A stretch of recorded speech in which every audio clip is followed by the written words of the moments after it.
শুক্রবার থেকে শুরু হয়েছে এবছরের উচ্চ মাধ্যমিক পরীক্ষা কেন্দ্রে মোবাইল ফোন ব্যবহারের উপর আগেই নিষেধাজ্ঞা জারি করেছে পর্ষদ। আর এই সম্পর্কিত সচেতন বার্তা প্রতিটি পরীক্ষা কেন্দ্রের গেটের মুখে নোটিশ আকারে ঝোলানো রয়েছে। এবার এই নির্দেশকে অমান্য করে দক্ষিণ বারাসাত শিবদাস আচার্য উচ্চ বিদ্যালয়ে দুই ছাত্র লুকিয়ে মোবাইল নিয়ে পশ্চিম গাববেড়িয়া উচ্চ বিদ্যালয়ে পরীক্ষা দিতে গিয়ে হাতে নাতে ধরা পড়ে। তাদের কাছ থেকে উদ্ধার করা হয়েছে দুটি মোবাইল ফোন।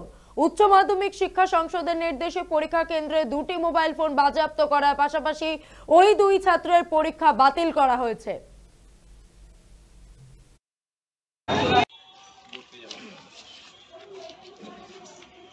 প্রতি বছর এই পরীক্ষার হল থেকে নানাভাবে প্রশ্নপত্র মিডিয়ায় বিভিন্ন জায়গায় ছড়িয়ে পড়ছে, হোয়াটসঅ্যাপ মারফত, এবং কাউন্সিলের ভাবমূর্তি কালিমালিপ্ত হচ্ছে। সে কারণে কাউন্সিল খুব এ বিষয়ে এবছর তার স্ট্যান্ড খুব কঠোর।